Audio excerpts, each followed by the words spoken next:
In my experience, people don't change overnight.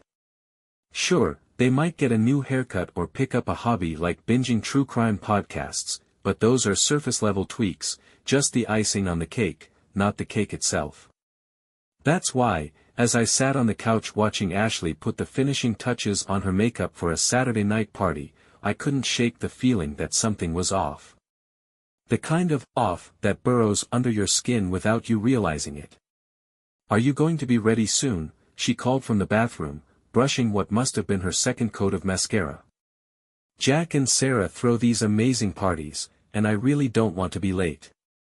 "Yes, sure," I replied, mostly to the reflection of my own blank face in the mirror.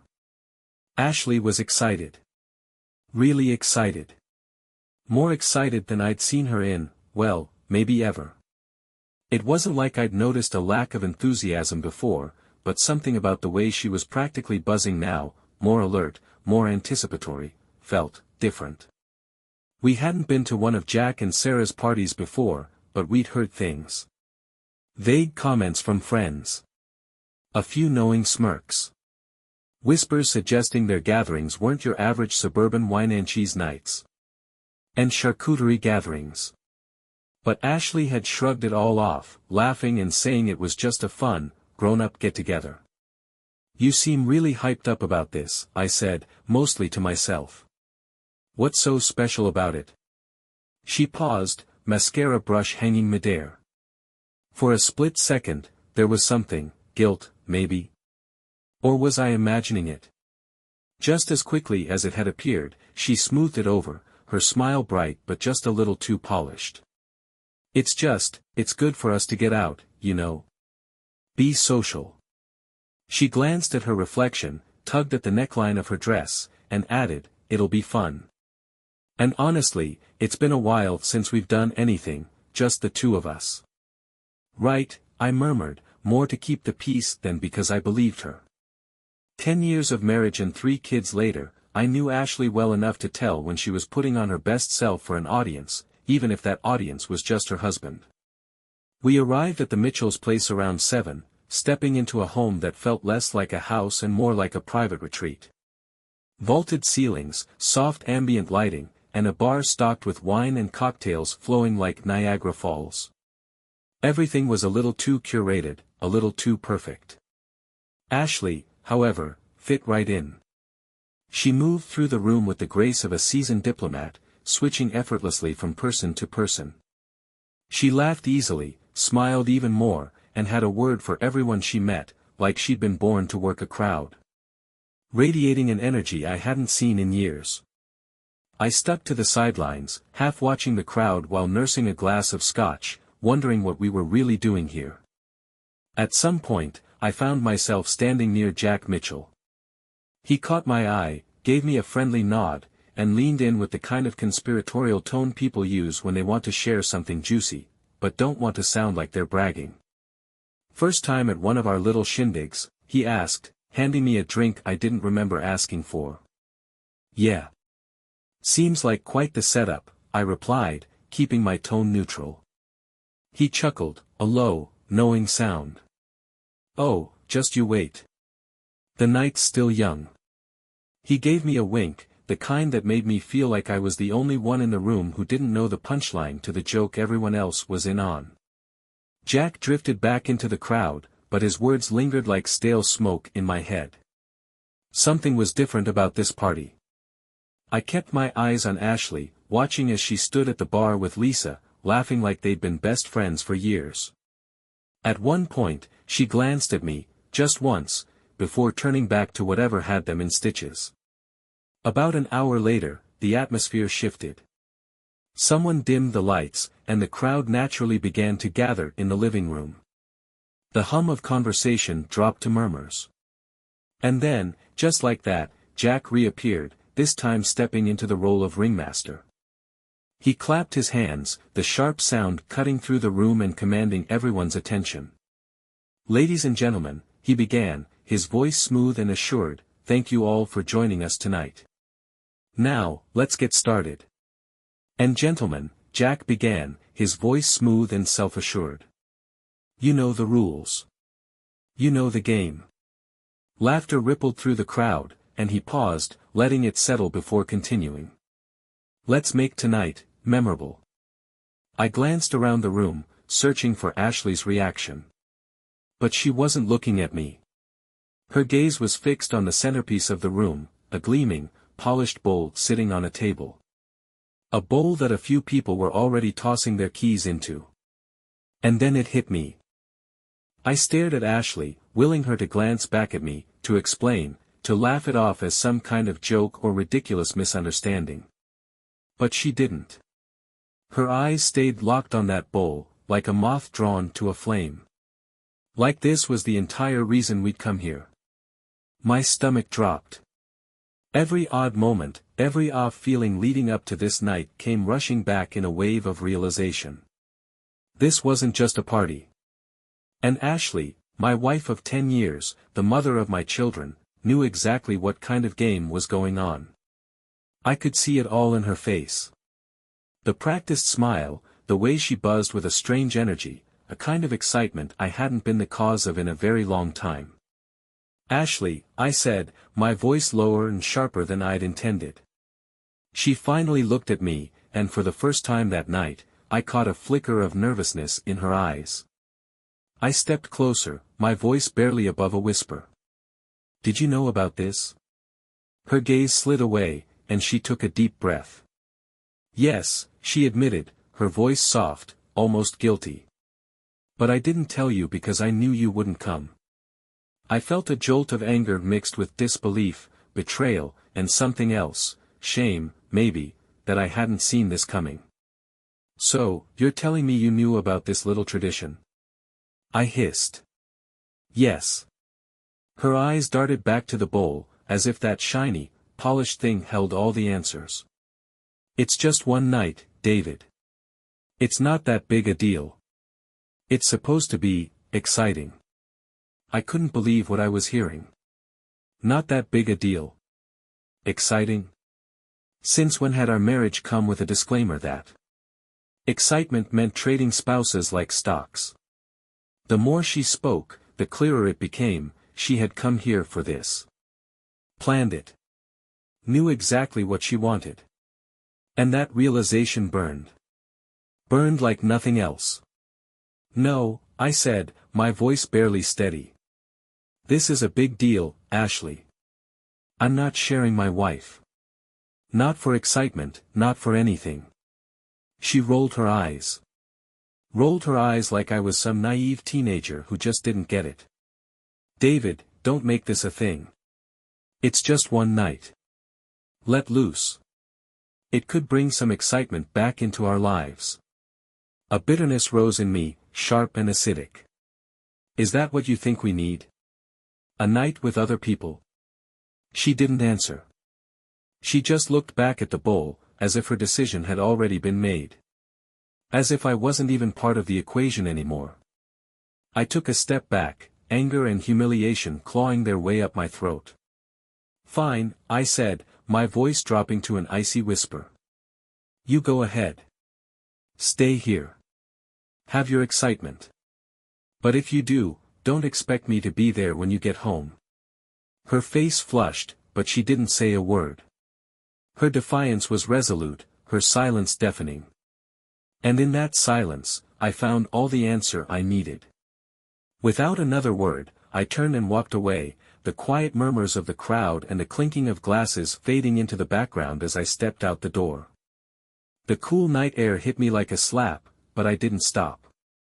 I got in the car, started the engine, and drove.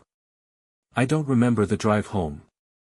I remember the hum of the car engine, the tight grip of my knuckles on the steering wheel, and Ashley's words echoing in my head, it's just one night. It's supposed to be exciting. When I got home, I didn't bother turning on the lights. I sat alone in the dark living room, the shadows stretching across the walls, trying to make sense of it all. Exciting. We had been married for 10 years. 10 years of shared memories, raising kids, building a life. And now this? Down to a casual experiment, a thrill-seeking adventure she didn't even think was worth discussing with me first. The betrayal burned hotter than I'd thought possible. We had been through everything together. Sleepless nights with crying babies, vacations gone horribly wrong, moments when we barely spoke but still stayed for the kids, for the family we'd built. Through all of it, there had always been an unspoken understanding. A trust. And now, that trust felt shattered, scattered like glass on the floor. I'd heard about these kinds of things before, open marriages, couples experimenting. But that was always other people. People who turned their marriage into a thrill-seeking game, who thought nothing of tossing away its meaning. People who believed the grass was greener on the other side. I had never imagined that Ashley would be one of them. I sat there, lost in thought, until my phone buzzed. For a moment, a fleeting, desperate moment, I hoped it was her. Ashley calling to apologize, to tell me she'd made a huge mistake and beg me to come back. But it wasn't her. It was a message from Jack Mitchell, one of the guys from the party.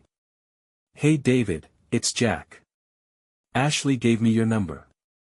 She's hoping you'll come back and, join in on the fun. She's pretty excited and doesn't want you to miss out. You're a lucky guy, she's the star of the show here. Everyone's talking about her." I stared at the text, letting each word hit me like a punch to the gut. She's the star of the show. Everyone's talking about her. The room felt colder, and a strange, tight pressure settled in my chest. This wasn't just some one-time slip-up, some impulsive mistake she'd gotten caught up in. She was happy about it. Proud, even. Proud enough to hand out my number so other people could invite me to come and celebrate her little adventure. My first instinct was to reply with something simple and blunt, "Go to hell." But I knew it wouldn't do any good. Nothing I said to Jack, or anyone else in that house, would fix what had already been broken. I tossed my phone onto the table and leaned back, trying to let the anger settle. But it wouldn't. I could feel the words from that text crawling through my mind like poison, making it impossible to think about anything else. This was how she saw our marriage. 10 years of love, compromise, and sacrifice, boiled down to this. Some cheap thrill, some performance for strangers in a house where our lives, my life, meant nothing more than entertainment. Reduced to one night with a stranger. One night to feel free. And how long had she been thinking about this? How long had she been waiting for me to loosen up, as she put it? All those nights, all those quiet moments when I thought we were simply enjoying the stability of life together, she'd been nurturing some fantasy. Something she'd been saving for someone else. The thought turned my stomach. For hours, I sat there, watching the darkness outside bleed into the faint light of early morning. My phone buzzed a couple of times, voicemails from Ashley. At first, I didn't listen. I couldn't. But as the first rays of sunlight crept through the blinds, curiosity, or maybe something darker, got the better of me. I had to know what she'd say. The first message was short and casual, spoken in a tone so maddeningly normal it made me feel like I was losing my mind. "David, come on.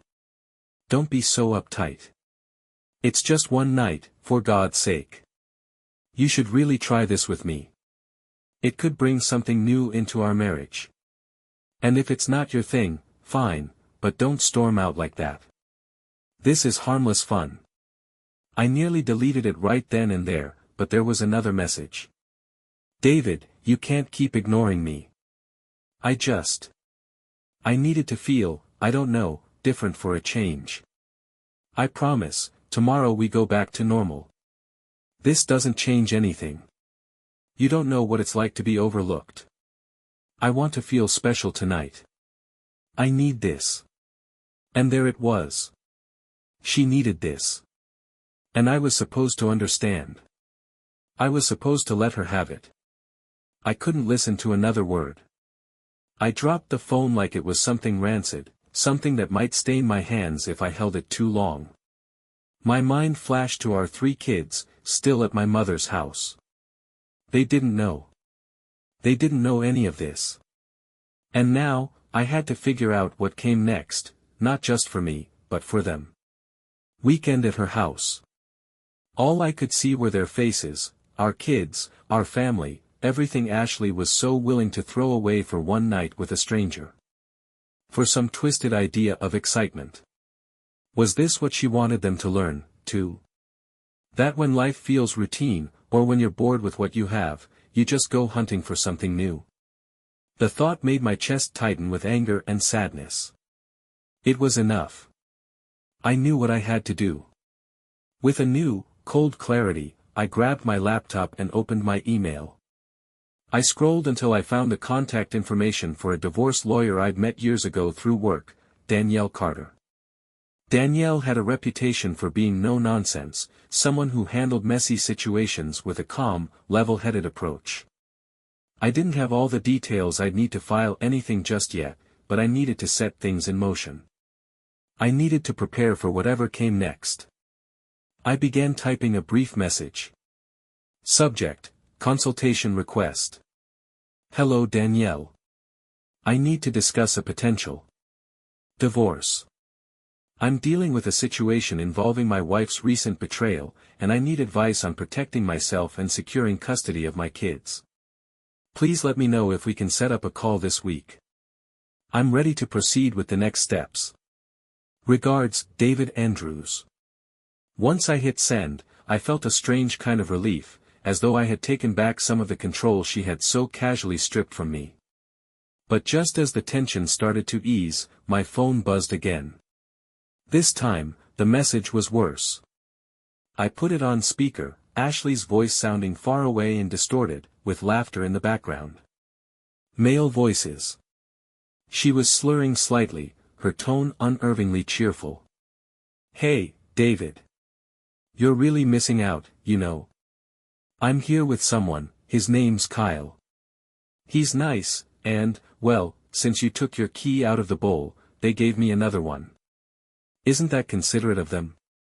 Her laugh was too high, too familiar, like she was trying to perform even in this message. Anyway, just wanted to say it's not too late. I'll be home tomorrow morning, and I'll shower, and we can pretend none of this ever happened. You'd like that, right? Just let me be free tonight. See you in the morning. There was more laughter in the background, someone else's voice, male, low, and indistinct. Her own laughter, tinged with drunken giddiness, spilled out like a dagger twisted in my chest. I ended the message, my hand trembling slightly, and took a deep, shaky breath. It was like she was on another planet, completely detached from anything real, from everything we had built together. Her tone was so casually callous, so dismissive of the life we had shared, that for a moment I felt completely numb. She didn't even see this as betrayal. She saw it as something I was supposed to accept, like there was some unspoken clause in our marriage that gave her permission to do this. Something I had apparently signed up for without realizing it. There was no going back now. She had made her choice. And now, I would make mine. I opened my laptop again and fired off another email to Danielle. This time, it was more detailed. Danielle, thank you for your prompt attention to my earlier request. I also need advice on gathering evidence, texts, voicemails, anything else that might help me protect myself and secure custody of my kids. If Ashley is this comfortable throwing away our marriage for a thrill, I need to be just as calculating to ensure she doesn't walk away from this unscathed. Please advise on the next steps. Best regards, David Andrews *. I hit send, the faint whoosh of the email leaving my outbox feeling oddly satisfying. It was a small step, but it was mine. If Ashley wanted to burn down everything we'd built together, she would not get to walk away from the ashes unscathed. Determined to piece that picture together. If Ashley thought she could rewrite the narrative of our marriage, she was going to learn just how wrong she was. The wedding photo on the mantel caught my eye again, her smile frozen in time, so radiant, so convincing. My own reflection beside hers seemed almost unrecognizable now. How many years had I wasted believing she was someone she wasn't? How much energy had I spent keeping things steady, thinking I was building something worthwhile? And yet, in the end, it had all meant as little to her as a single night with a stranger. I grabbed my phone and snapped a quick photo of her voicemails, then one of Jack's text message. I saved them in a private folder labeled Evidence. If Ashley wanted to turn this into a game, she was about to find out that I wasn't the kind of man who rolled over. It was strange, almost unsettling, how easy it felt to begin severing the ties. Maybe, in some way, I had been preparing for this all along without realizing it. Setting myself up with the strength to walk away. Or maybe I had always known, deep down, that if it ever came to this, I wouldn't be the one left groveling. The sun was up now, its light filtering through the blinds in soft, indifferent streaks. I felt nothing. Nothing but a steely resolve. A strange kind of emptiness that wasn't despair or even anger anymore. It felt more like peace. Ashley could have her freedom. She could have her fun. But she wouldn't have me. I stood up, letting out a breath I hadn't realized I was holding, and felt the weight lift just a little. I knew, with absolute certainty, that I wasn't going to look back. The messages, the voicemails, every excruciating detail of the last 48 hours. Danielle listened without interrupting, her calm, measured responses reassuring me that I wasn't alone in this. When I finished, there was a brief pause before she spoke. "David, I'm sorry you're going through this," she said, her voice steady but empathetic. "The good news is, you've already taken some smart first steps. Gathering evidence like this will help us build a case, not just for the divorce but for custody, if that's your goal." "It is," I said firmly. "The kids are my priority. I need to make sure they're protected." "Understood," she said. "Here's what we're going to do. First, I'll file a consultation agreement so we can officially get started. Then I'll want you to send me everything you've collected so far, the screenshots, voicemails, call logs, all of it. From there, we'll start laying the groundwork for the divorce." "What about custody?" I asked. "Custody cases can get tricky," she admitted. "Courts usually prefer joint custody unless there's clear evidence that one parent is unfit. That said, if we can show a pattern of reckless or irresponsible behavior, especially if it puts the children's well-being at risk, that will strengthen your case." I nodded, even though she couldn't see me. "I'll get everything to you today." "Good. And David," she added, her tone softening slightly, "this is going to be a process. It's not going to be easy, but it sounds like you've already made up your mind. That clarity will be your biggest strength." "Thanks, Danielle," I said, meaning it. "I appreciate you taking this on." "Of course. I'll send over the paperwork this afternoon. We'll take it one step at a time." After we hung up, I sat there for a moment, letting her words settle. It was going to be a process, she'd said. And she was right. But for the first time in days, I felt like I was moving in the right direction. I emailed Danielle the folder of evidence, attaching everything I'd gathered so far.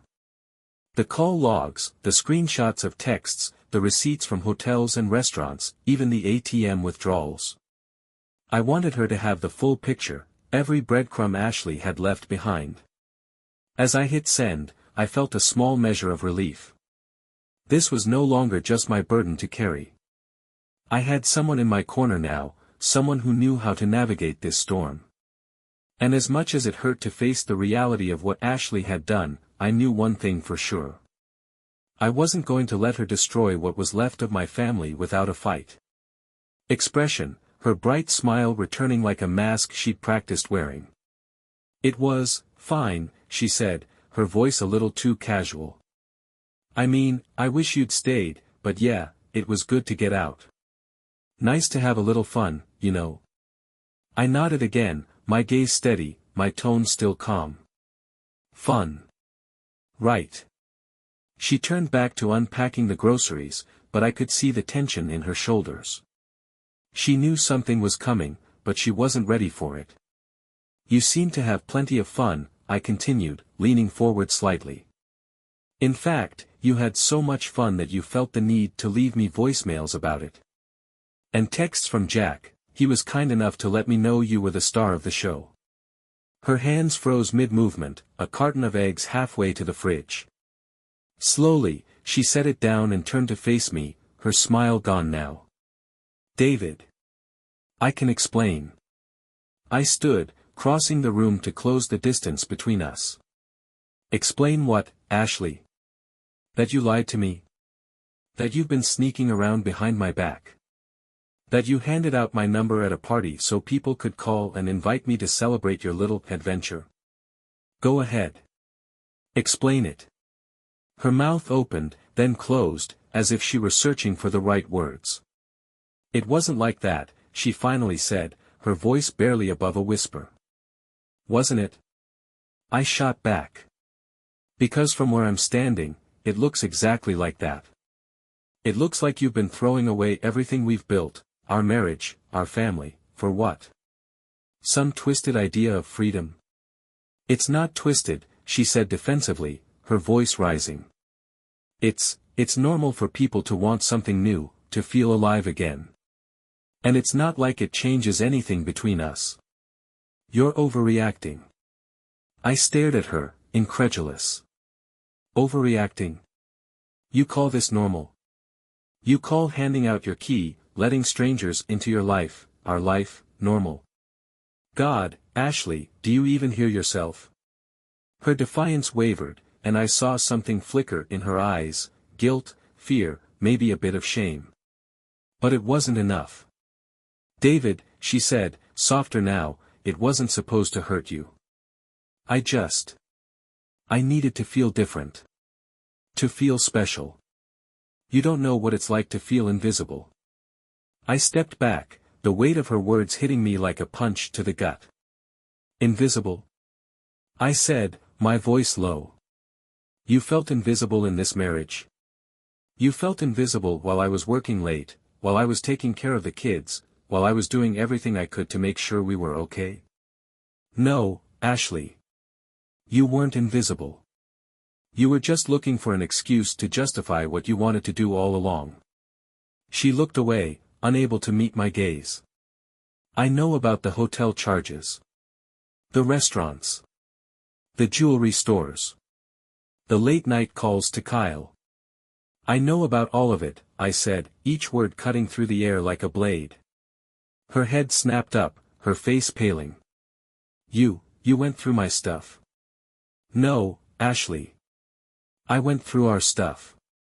Because I had to. Because you left me no choice.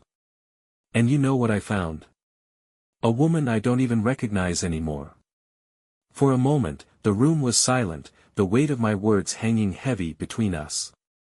Finally, I said, I've already spoken to a lawyer. I'm filing for divorce. And if you think I'm going to let you waltz out of this with everything, you're sorely mistaken. Her face crumbled then, and for the first time, I saw genuine fear in her eyes. David, wait, please. Can we just talk about this? We can fix it. We can go to counseling, we can. No, Ashley. You made your choice. And now I'm making mine. I turned and walked out of the room, leaving her standing there, speechless, as the life we built together began to unravel. Someone else to make me feel this way, she finished, her voice rising in defiance. It wasn't shock anymore, it was blame. She was trying to turn this around, to make her betrayal my fault. I stared at her, the disappointment cutting deeper than any anger ever could. So, this is my fault now? After everything? The long nights, the sacrifices, the times I put you and the kids first, you're going to stand there and tell me that I'm the reason you lied, snuck around, and threw everything we built together away? Her eyes narrowed, but she said nothing. I gestured toward the screen. This isn't just one night, Ashley. This is months. Months of lying, of using our money, our time, for your something different. Don't you dare try to make me the villain in your story. She crossed her arms, her face hardening. You think it's that simple? You think I woke up one day and decided to blow up our marriage? I've felt alone for years, David. You're always working, always focused on something else. The kids, the bills, the house, everything but me. I leaned back, the weight of her words settling over me. Do you hear yourself? I asked quietly. You could have come to me. Talked to me. Hell, shouted at me if that's what it took. But instead, you chose this. I gestured at the laptop, the evidence staring back at her like a silent jury. She dropped her arms, her shoulders sagging. I didn't want to hurt you, she said, her voice softer now. Well, congratulations, I said, my voice devoid of emotion. You managed to anyway. The room fell into a tense silence, the only sound the faint hum of the refrigerator in the kitchen. For the first time, I saw a flicker of regret cross her face. But it wasn't enough, not for me, not for our family. I stood up and closed the laptop. I've already contacted a lawyer, I said, my tone flat but firm. This isn't something we're going to talk our way out of. You made your choice, and now I'm making mine. David, wait, she started, but I held up a hand. No. I'm done waiting. I'm done pretending this is something we can fix. You can have your something different, Ashley, but it's not going to include me. Her eyes widened, and for a moment, she looked like she might say something. But whatever it was, she swallowed it down. I picked up my phone and my laptop and walked toward the door. I'll sleep in the guest room until this is finalized, I said over my shoulder. I think we both know there's no going back from this. And with that, I left her standing there, alone in the living room, the weight of her choices finally settling in. Out clearly and leaving no room for interpretation. It was official. As I walked out of the courthouse, papers in hand, I felt an unexpected lightness, a strange mix of finality and relief. This was no longer a theoretical plan or an emotional spiral. It was action, something tangible that marked the end of a chapter one hadn't realized I was ready to close. That evening, when Ashley came home, the tension was palpable. She walked through the door slowly, her face pale, her eyes darting toward me. She already knew. Danielle had made sure the documents were served that afternoon. David, she began, her voice trembling slightly. I saw the papers. You actually filed them? I looked at her from where I was seated, calm and steady. I did. She took a hesitant step closer. Don't you think this is a bit extreme?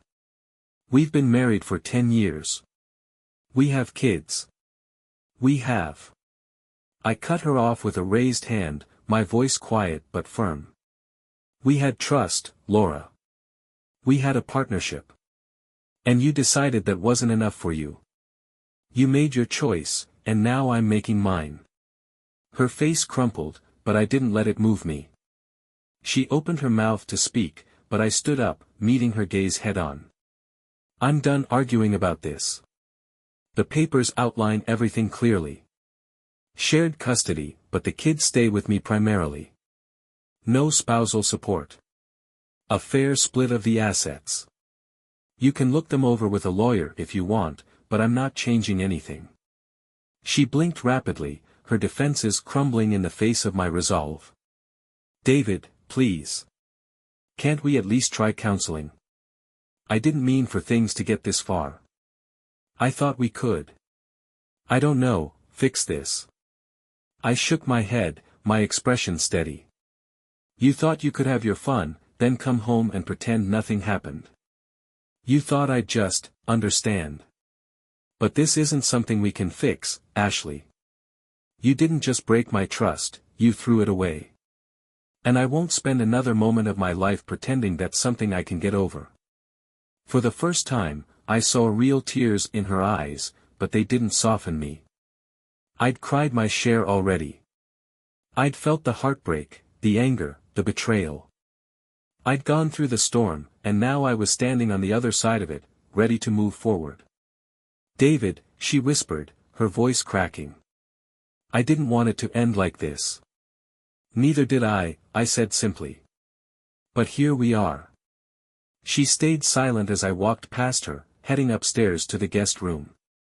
I heard her stifle a sob, but I didn't stop or look back. My mind was clear, my decision made. She could live with the consequences of her actions, just as I'd been forced to live with them. For the first time in what felt like forever, I felt a sense of peace. It wasn't happiness, not yet. But it was clarity. And that was enough to carry me through. This poignant conclusion captures the essence of closure and moving forward. The narrative is clear and emotionally resonant, showing the protagonist's growth and resilience. It highlights the pain of betrayal, the necessity of setting boundaries, and the commitment to protecting what truly matters, the well-being of the children and rebuilding life after loss.